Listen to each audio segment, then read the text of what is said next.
C'est bon, ça rec. On est bon ? Ouais. Models.fr vous présente son podcast.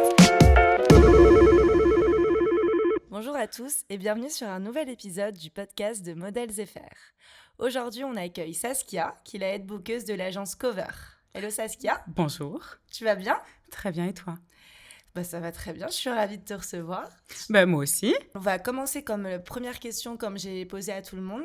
C'est celle de ton parcours. Comment tu es arrivée chez Cover ? Depuis combien de temps tu y es ? Voilà. Alors, même si j'ai que 33 ans, je fais ça depuis maintenant 10-11 ans. En fait, j'ai commencé, j'étais en école de com pour un master. Et il me fallait un stage. Et franchement, j'ai galéré tellement. Enfin, il n'y avait rien de dispo parce que la période de 2 mois, ce n'était pas possible.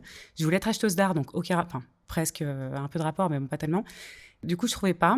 Ça, c'était le vendredi et j'étais censée commencer le lundi. Et mon prof me dit, écoute, là, il faut que tu fasses quelque chose. Donc, contacte une agence de mannequins. Je dis, ah, ok.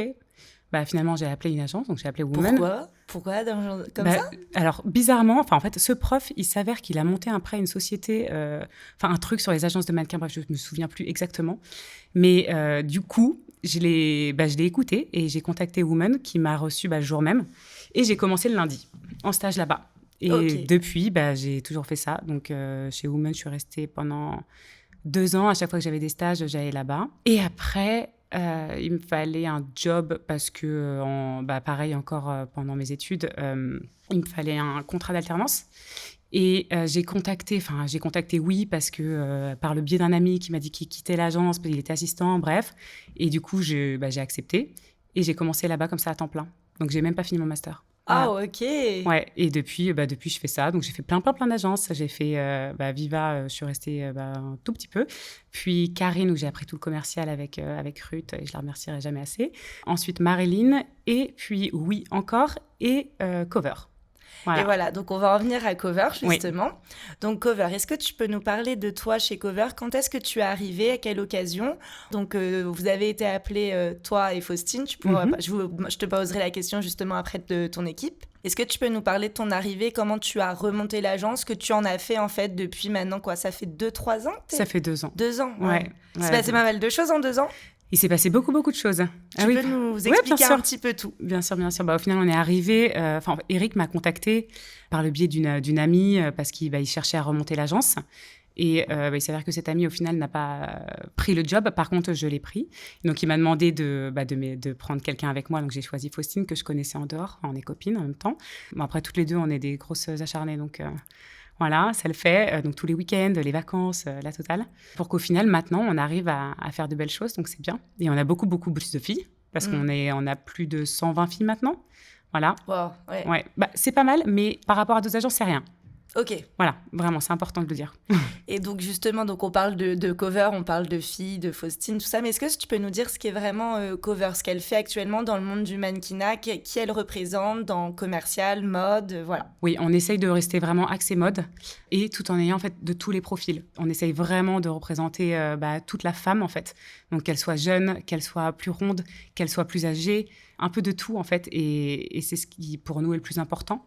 Donc, on représente des femmes avant tout, pas juste des mannequins comme on en parlait avant. Voilà. Et puis, ce qui est cool, c'est que ça marche. Comment vous faites votre recrutement ? Parce que tu dis, en effet, c'est beau de le dire. Tu dis, on représente des femmes, pas que des mannequins. Donc, le recrutement, il se fait, j'imagine, quand même, évidemment, sur le physique, parce qu'on est, comme on l'a dit dans les podcasts précédents, on est dans un milieu de l'image. Donc, il faut quand même renvoyer une belle image. Mais votre recrutement, vous le faites comment ? Sur les réseaux ? La jeune fille, la jeune femme vous semble belle et correspond justement au profil demandé actuellement. Vous apprenez à la connaître. Comment ça se passe en fait, tout ce système de recrutement ? Alors, ça dépend, parce que donc, quand on est une agence de mannequins, déjà, on ne représente pas que des Françaises. Pour les Françaises, il y a tout ce qui est réseaux sociaux, bien sûr. Et puis après, il y a aussi les contacts qu'on a, parce que après 10 ans de métier, on connaît pas mal de personnes.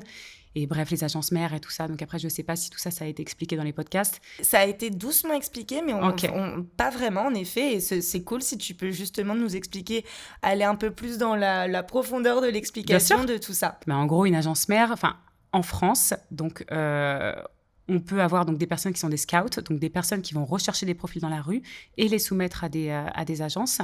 Une agence, donc par exemple Cover, peut être agence mère. Ce qui veut dire qu'elle s'occupe du planning de la fille vraiment dans son intégralité. On gère ses placements aussi à l'étranger, parce qu'une mannequin ne travaille pas que sur le territoire français. Une mannequin française, elle peut aussi travailler, donc par exemple, si c'est une mannequin qui va faire plus des défilés et tout ça, donc à Milan, à Londres, à New York. Après, sinon, une mannequin commerciale, elle peut aussi être représentée partout, enfin voilà, en Espagne, en Allemagne, etc., quoi. Agence mère, en fait, on va plus dire que vous êtes à proprement dit l'agent vraiment de la fille ou du garçon quand c'est une agence de mannequins hommes, plutôt que juste placer comme ça, vous allez tout suivre et l'aider à son développement. Exactement. Et donc, on bosse avec pas mal de personnes comme ça en France et aussi à l'étranger. Après, on a pas mal de mannequins françaises. Ça, je suis assez contente quand même, c'est bien.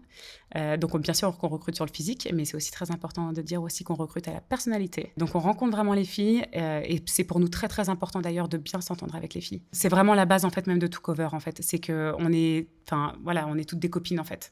Voilà. Bon, maintenant, il y a Clément qui nous a rejoints, donc on est copains-copines. C'est un peu une grande famille. Et justement, ce que tu nous dis, c'est un peu cover. Cover, qu'est-ce que c'est ?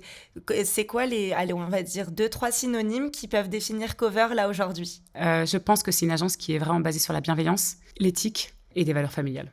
Ouais. Voilà, donc c'est pas forcément des synonymes, mais c'est pas grave, t'as compris. On peut se le dire, valeurs familiales et tout, parce que ce qu'on a pu se dire dans les précédents podcasts, vous avez, je l'espère, écouté, entendu. C'est pas les mots qui ressortent le plus en premier, justement, des agences de mannequins. On peut avoir plutôt en mode, on s'en fiche un petit peu. Justement, en fait, on se rend compte que pas du tout, surtout chez Models, Cover, vous faites très attention aux relations que vous entretenez avec vos mannequins et également entre vous. Ah oui, c'est super important pour nous. Ouais, c'est vraiment la base de l'agence. Quand on a repris l'agence vraiment avec Faustine, toutes les deux déjà on s'entendait très bien et c'était très très important pour nous de bosser qu'avec des personnes qui voulaient bosser avec nous. Et puis après bien sûr que nous on veuille bosser avec elles. Donc que ça se passe bien, qu'on s'entende tous très bien et qu'on bosse juste dans la bonne entente, quoi. Justement, tu nous parles de Faustine. Est-ce que tu peux nous parler de l'équipe de Cover là aujourd'hui ? Combien vous êtes ? Qui fait quoi ? Comment vous départagez le travail ? Comme vous touchez au commercial, à la mode ? Est-ce que tu peux nous expliquer le fonctionnement en interne de Cover ? Oui, bien sûr. Alors, donc Clément nous a rejoints en avril, il me semble, que je ne dise pas de bêtises. Clément, il est plus axé image, mais il est aussi photographe à côté, donc ce qui est plutôt cool. D'ailleurs, pour nous, ça nous aide pas mal, pour les filles aussi. Donc lui, il va gérer plutôt ce qui est l'image, donc ça veut dire les défilés, les magazines. Faustine gère aussi ce côté-là, mais avec un petit peu de commercial. Moi, je suis vraiment plus basée commerciale, même si j'adore aussi toucher à l'image. Et puis, dans tous les cas, j'avais pas trop le choix avant, parce qu'à deux, on faisait tourner ça comme ça. Voilà, donc je gérais l'image et le commercial avec Faustine. Mais là, maintenant, je vais essayer de m'axer un petit peu plus sur le commercial, que j'adore. Comme on dit, Cover, c'est plus une agence qui est basée mode, donc on va parler mode et un peu moins commercial, mais on peut pas se le cacher, faut faire du commercial. Non, et puis il y a commercial et commercial. Il y a commercial pour vendre des serviettes hygiéniques et il y a commercial pour vendre le beau, donc du make-up et tout ça. Voilà, donc Louboutin, Dior, Yves Saint Laurent, tous ces clients-là. C'est parfait, c'était justement ma question. Est-ce que tu peux nous expliquer ce qu'est le commercial chez Cover, s'il te plaît ? Chez Cover, on essaye vraiment d'être axé avec donc, des clients donc du luxe. Voilà, donc là, par exemple, on a une fille qui va bosser pour Chanel la semaine prochaine, donc c'est plutôt cool. On est d'ailleurs très, très contents, Chanel Beauté. Et après, on fait aussi du petit commercial. En fait, on s'adapte aussi aux filles. On essaye, en fait, quand on représente une mannequin, d'explorer tout son potentiel et de savoir ce qu'elle peut faire, ce qui lui apportera des bonnes choses ou pas. Voilà. Et puis après, c'est aussi en fonction de notre temps, parce qu'on n'est pas non plus beaucoup autour de la table. Donc, on ne va pas pouvoir gérer tous les clients français. Voilà. Ouais. Mais donc, on essaye vraiment d'être vraiment ciblé luxe. Et le côté plus mode, donc on pense à Fashion Week aussi. Ouais. Est-ce que tu peux nous expliquer ces temps forts de l'année qui sont quand même deux, même vous trois, parce qu'il y a la haute couture quand même pour Cover qui s'ensuit de la Fashion Week masculine. Oui, mais même les hommes, parce que maintenant, tout est tellement mélangé. Donc, c'est vrai. Oui, en plus, en effet, parce qu'en fait, on parlait de base de 2 temps, voire 3 temps forts, mais maintenant, il y a aussi les filles défilent aussi pas mal pendant les Fashion Week hommes. Est-ce que tu peux nous parler un petit peu, nous expliquer, comme si on n'y connaissait rien ? Ouais. Voilà, on veut savoir, on veut apprendre ce qu'est qu'une Fashion Week, comment ça se passe chez Cover en l'occurrence, comment vous arrivez à gérer ce rush. Ok, mais du coup, de quel point de vue ? Du nôtre ou des mannequins ? Alors, on va parler du tien, et puis si tu as déjà aussi un petit point de vue mannequin, ça peut être cool, mais ce qui sera encore mieux, c'est justement d'en interviewer une qui a vécu ce rush côté avec mannequin. Plaisir, hein. On en a pas mal sur Paris, donc je pense que parfait. Ce serait cool. Alors, de notre côté, on est vraiment rythmé déjà par les Fashion Week. C'est des temps très, très importants pour nous, parce que d'une, c'est les moments où on fait le plus d'argent. Et de deux, parce que c'est ce qui va développer les carrières des filles à venir, en fait. Chez Cover, ce qu'on essaie d'avoir vraiment, c'est des petites new faces, donc des mannequins qui débutent et qu'on va essayer de faire monter et d'avoir, on l'espère, une très, très belle carrière. Donc, nous, c'est des moments très, très importants. C'est beaucoup, beaucoup de travail. On va travailler pendant 3 semaines, 1 mois, vraiment intensément. Par rapport à d'autres agences, on est vraiment peu. Donc, on gère tout. Est-ce que ce soit les visas, parce que les filles ont besoin de venir, donc il faut travailler les visas en amont. On envoie en fait un show pack. Oui, alors parfait. Voilà. En plus, il y a des termes spécifiques. Saskia, si tu peux justement un petit peu nous les définir rapidement, mais quand même que ceux qui nous écoutent comprennent ce qu'est un show pack, ce qu'est un compo, tout ça dans ce milieu-là, parce qu'il y a des termes, voilà, comme dans n'importe quel milieu, il y a les termes dans la mode et on a besoin de les connaître. Oui, il y en a beaucoup et c'est vrai qu'ils sont assez compliqués d'ailleurs. Pour moi, c'est tellement logique maintenant, mais bon. Alors, le compo, c'est la carte de visite du mannequin. Le front, donc un portrait de la fille, enfin un portrait ou pas d'ailleurs, mais une très belle photo de la fille avec son nom. Et au back, donc à l'arrière, une autre photo un peu plus en plein pied normalement, avec ses mensurations. Voilà. Et ça, c'est ce qu'on envoie donc aux clients, afin qu'ils aient toutes les informations dont ils ont besoin. Oui, d'accord. Comme ça, après, ils font leur choix. Ouais. Et en fait, donc, toutes ces compos, en fait, forment le show pack parce que c'est tous les compos des filles réunies qui forment le show pack. Oui. Voilà. Et donc ça, comment vous faites votre sélection des filles par saison ? Est-ce qu'il y a des profils qui, en fait, vous le savez parce que vous suivez, en effet, j'imagine, les tendances, mais comment vous faites votre sélection de filles ? Pardon pour ce mot, c'est peut-être pas très humain, mais bon, il faut quand même utiliser le terme. Il sélectionne, parce qu'en effet, il y a Clément maintenant, certaines filles pour telle ou telle saison. Comment vous faites votre choix ? Ça se divise surtout par rapport à la couture et le prêt-à-porter. La couture, ils ont besoin vraiment de filles grandes. Il va moins y avoir de curves, mais il peut y en avoir. Donc c'est un peu tricky parce que ça dépend. Chaque saison est différente et on peut pas vraiment en fait connaître la tendance avant qu'elle sorte. Ouais. Donc c'est compliqué, mais nous on essaye vraiment de pousser un maximum toutes nos filles en fait dans les Fashion Week. Voilà, par exemple une fille qui va faire 1m76, on va clairement moins la proposer sur la couture. Après le prêt-à-porter, c'est vraiment là où on va lancer toutes les new faces. Donc, toutes les nouvelles filles qu'on va démarrer, c'est vraiment sur le prêt-à-porter. On a tellement de défilés et tellement de bons défilés qui arrivent. Donc, on les propose à ce moment-là, quoi. Parce que ça fait que 2 ans, mais en 2 ans, il s'est quand même passé pas mal de choses. Il y a combien de filles que tu as réussi vraiment à placer justement au début et maintenant, en fait, elles commencent à se faire doucement mais sûrement un nom dans ce milieu-là ? En France, c'est un petit peu plus compliqué parce que les petites qu'on a, elles vont à l'école. Voilà. Et oui, il faut se le dire, en effet, parce qu'elles sont... au lycée, certaines. 16 ans, ouais. Donc, on est obligé de faire avec. Bien sûr, on ne demande pas aux filles d'arrêter l'école. Donc, un peu entre les vacances, et puis parfois, elles arrivent à poser un petit peu des semaines, mais c'est compliqué. Voilà, mais ça vient tranquillement. Après, là, on en a plusieurs qu'on va lancer justement à la prochaine, et on a des grosses attentes. Alors après, sinon, par rapport à ce qu'on a fait déjà, par exemple, Grace, qui est une de nos mannequins Curve qui a fait Chanel, et ça, c'était super. Même si elle n'est pas new face dans le sens jeune, c'est le premier show qu'elle a fait de toute sa carrière, donc c'est plutôt pas mal. Et Chanel. Ouais, et Chanel, donc c'est top. Et ça entraîne surtout des super choses derrière, en fait. Voilà. Et en plus, justement, Grace qui est plus un peu, qui est curve quand même. Ouais. Donc, c'est vraiment cool parce qu'en fait, ça permet aussi de montrer qu'il y a une évolution dans ce milieu de la mode. Toi qui nous disais justement que tu es là depuis 10 ans dans ce milieu-là, quelles évolutions tu peux constater, que ce soit dans le commercial ou dans vraiment le milieu mode Fashion Week ? Est-ce que tu vois que les profils, les demandes ont bien évolué ou pas Ah oui, mais totalement. Totalement, que ce soit au niveau physique par rapport donc au corps, aux formes et tout ça, même si c'est pas encore beaucoup. J'espère que ça va plus évoluer, on verra. Après, il y a tout ce qui est l'inclusivité et tout ça. Et moi, je pense que ça bouge beaucoup. Puis même au niveau des origines des filles, on a beaucoup plus de demandes. Maintenant, ça va être un peu de tout et ça représente vraiment la civilisation, quoi. Est-ce que tu peux nous dire ce qu'est être une bonne mannequin aujourd'hui ? Oh là, c'est compliqué ça. Alors, une bonne mannequin, moi, comme je l'entends, ça va être une personne agréable, gentille, qui a envie de bosser. Après, nous, on s'adapte vraiment beaucoup, donc on prend le temps pour chaque fille. Mais une bonne mannequin, c'est un peu difficile, je trouve, comme terme. Mais pour moi, oui, quelqu'un surtout d'agréable et avec qui on peut bosser en fait vraiment en équipe, quoi. Ouais. Qui se rend disponible et qui dit pas à chaque fois non, pas là, et qui va avec le sourire de sa personne. Très, très important.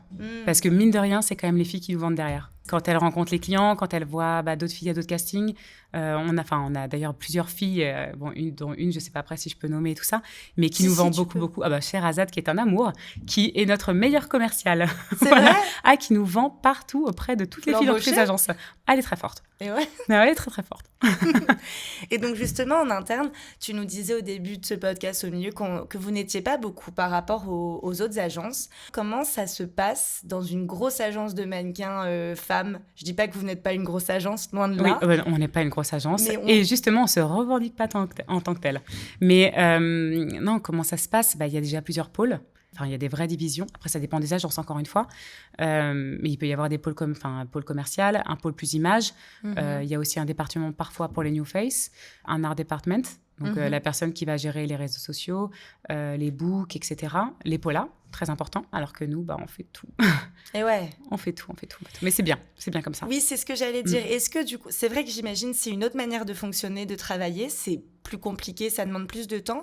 J'imagine que ça vous apporte aussi pas mal de positifs parce que vous arrivez à bien, j'imagine, suivre la fille. Même en photo, vous prenez les polas, vous voyez aussi comment peut-être elle pose, elle se comporte, tout ça. Voilà, est-ce que tu peux nous donner les petits points positifs de tout ça, de tout gérer, même si ça prend beaucoup de temps? Alors, ça prend beaucoup de temps, mais par exemple, en ce qui concerne les polas et tout ça, oui, on se met, on est tous les trois en général à bien checker, par exemple, rien que les marches, comment les filles marchent pour les défilés. C'est vrai que par rapport à d'autres agences, on prend ce temps-là, en fait. On y va, on les habille, on leur montre, en fait, vraiment ce qu'il faut faire pour être au top et pour pouvoir donner la meilleure image et on l'espère avoir le job derrière. Donc ça, après, par exemple, booker les hôtels, les appartements, on est au courant, en fait, de tout ce qui se passe. Voilà, tout ce qu'il peut y avoir, on gère, en fait. On a le contrôle sur tout. Et ça, c'est important. Et donc, du coup, comme je le redis, ça fait 2 ans. 2 ans, il se passait beaucoup de choses. Il y a aussi une refonte graphique. Est-ce que tu peux nous parler de ça, de cette nouveauté cover qui a été mise en place en septembre, je crois, qui est encore un petit peu d'ailleurs en train de se mettre en place au fur et à mesure. Il y a eu un nouveau site, tout ça. Est-ce que tu peux nous parler de cette nouvelle DA de cover? Est-ce que l'image que ça renvoie maintenant? Déjà, merci en fait d'avoir pu changer cette image parce que c'est vrai qu'on est arrivé, on avait la même image, même si c'était très bien et on a grandi avec ça. Mais justement, là, je pense qu'on est arrivé à un point où on pouvait s'affirmer vraiment en tant que nous.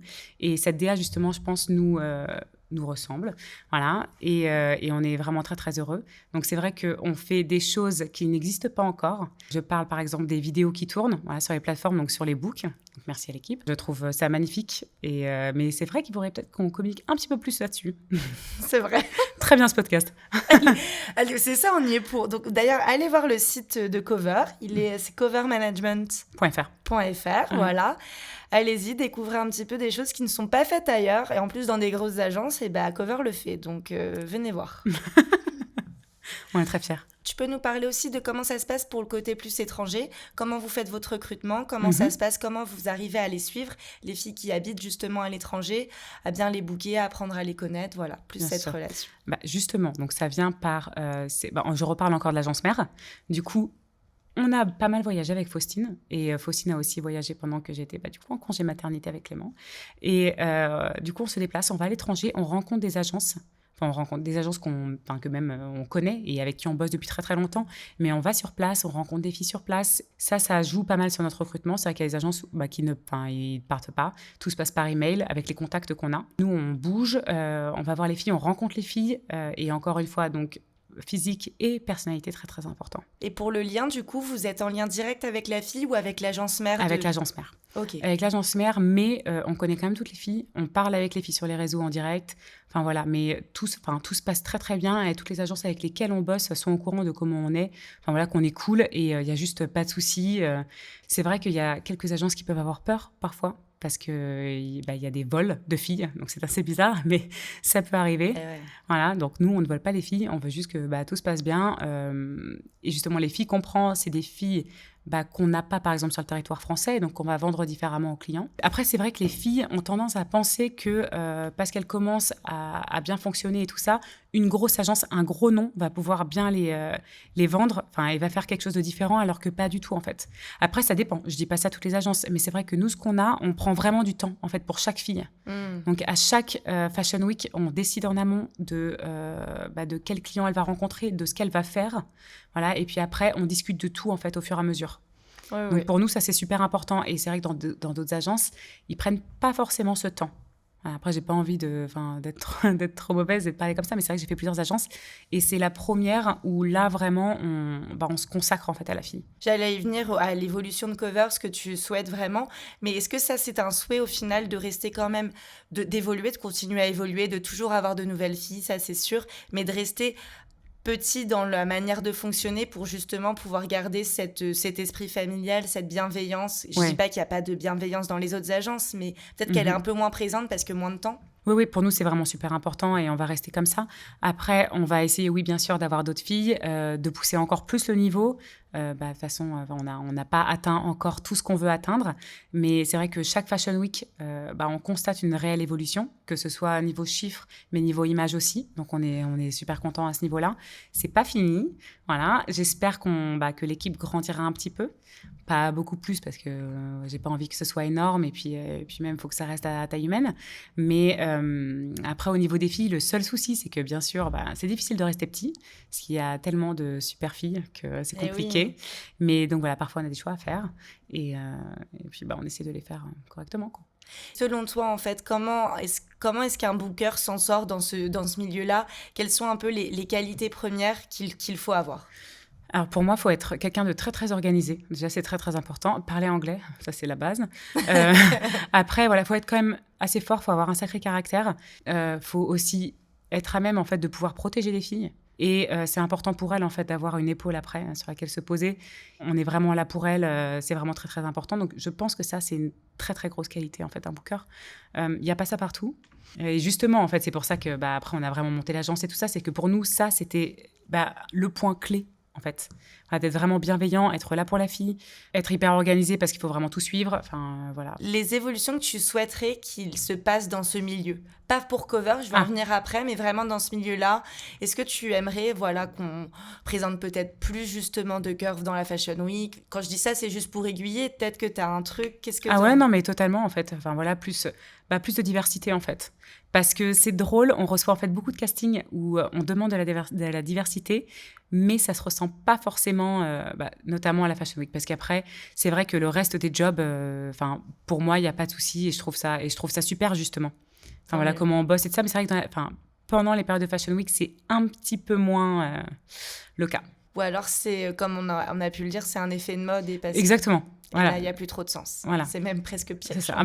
D'une saison à l'autre, par exemple, les curves, je sais que la saison où justement Grace a fait la première fois Chanel, il y a eu pas mal de curves et la saison d'après, rien. Et justement, donc on parle de Fashion Week, il y a une Fashion Week homme qui arrive en janvier. Vous avez aussi évidemment pas mal de taf. Comment vous vous préparez à ça? On se repose bien. On essaie de pas trop manger à Noël, pas abuser de l'alcool. Non, je rigole. Mais non. Après, oui. De toute façon, dans tous les cas, on est préparé en fait. On est préparé sans l'être. On essaye de réfléchir en fait à tout ce qui va se passer. On book aussi les appartements parce que faut les loger. Oui, parce que les étrangères qui viennent pour la Fashion Week, en effet, il faut qu'elles arrivent avant pour les castings, tout ça. Il faut qu'elles arrivent avant pour les castings. Et puis après, je sais pas si ça a déjà été abordé, mais les filles quand même payent pour leurs dépenses, même si on les avance. Pas dit, parce que t'es la première directrice du booking de Cover agence mode. On n'a pas expliqué en effet ça que les mannequins ont parfois même tout le temps quand elles commencent ou ils commencent. Ils doivent avancer les frais et en fait, on espère pour eux qu'ils bossent. Est-ce que tu peux nous détailler? Parce que moi, j'explique, mais sans vraiment trop expliquer, comme c'est pas mon métier, est-ce qu'elle va mieux vous expliquer que moi? Les filles viennent, donc il y a le train, l'avion, par exemple des appart-hôtels, genre citadine, où les filles peuvent dormir à 2 ou à 3 dans la chambre, elles ont une cuisine, donc ce qui leur évite de payer quand même à manger, d'aller tout le temps au restaurant, parce que c'est vrai que c'est un peu compliqué en hôtel. Mais on essaye vraiment de faire au max pour toutes les filles, qu'elles aient le moins de dépenses possible. Puis il y a tellement de profils qui sont présentés à chaque Fashion Week, ça fait peur. Ouais. Je sais pas après si vous avez déjà été dans la rue à Paris pendant les périodes de Fashion Week, mais c'est incroyable le nombre de mannequins qu'on peut croiser. Ouais, c'est vrai. Ça fait limite flipper en fait. Je sais pas si on arrivera à saturation parce qu'il y a tellement de profils à représenter. Non. Mais c'est incroyable. C'est travailler avec des humains et puis au fur et à mesure, les filles qui ont 15 ans, ont 16 ans et donc commencent à être présentées et donc ça s'arrête pas. Ça s'arrêtera jamais. Et tant que les agences, en fait, ne vont pas essayer d'avoir des petits showpacks, donc comme on en parlait tout à l'heure, le showpack, ça va continuer comme ça. Et donc, on se retrouvera avec 1500 filles sur Paris. Puis le souci aussi que ça peut créer, c'est surtout entre les filles, parce que du coup, il y a des grosses jalousies qui se créent. Et ça, c'est terrible. Et nous, heureusement, là, chez Cover, on n'a pas ça. C'est vrai que les filles ne se jalousent pas entre elles. Elles sont tellement, en fait, toutes différentes. C'est vrai que parfois, dans des agences, il y a des filles qui vont avoir le même profil. Enfin, je veux dire, par exemple, peut-être la blonde aux yeux bleus, même mensuration. Voilà, des filles qui se ressemblent. Nous, c'est vrai que les filles qu'on propose, elles sont vraiment toutes singulières, en fait. C'est cool. Voilà. Ouais. Et la dernière, c'est les évolutions que toi, tu souhaites pour Cover, pour toi aussi personnellement, pour ton équipe et pour l'agence Cover. Qu'est-ce qu'on peut te souhaiter ? Eh bien, juste encore plus de shows, parce que c'est vraiment par les shows qu'on atteint, qu'on évolue, en fait. Et on se donne tellement à fond. Et en fait, c'est pas seulement pour nous, c'est surtout pour les filles. En fait, les filles qu'on représente, on espère vraiment qu'elles aient les plus belles carrières possibles, en fait. Donc, les meilleurs shows. Après, bon, voilà, c'est encore classifié, mais je sais pas. Enfin, moi, j'aimerais beaucoup, et je sais que Faustine aimerait beaucoup aussi un petit Saint-Laurent, ça ferait plaisir. Ah voilà. Ouais, on vous le souhaite, ça. Ouais, on aimerait beaucoup. Après, voilà, on a tellement des bons designers, en fait, en France, et on a tellement de super filles. Voilà, donc j'espère juste, en fait, que ça continue, en fait, d'évoluer. Parce que c'est vrai que sur 2 ans, on est vraiment on a une belle ascension. Ouais. Et que ça continue comme ça, ce serait l'idéal. C'est tout ce qu'on vous souhaite. Ouais, merci. Et puis, alors, n'hésitez pas à aller sur le nouveau site de Cover, d'ailleurs, covermanagement.fr. Comme ça, vous allez pouvoir découvrir toutes ces vidéos, on parlait de plateau et tout, et de suivre l'agence sur les réseaux également. Oui. Voilà, plein de belles choses pour la suite, Saskia, et merci beaucoup pour ce moment. Merci.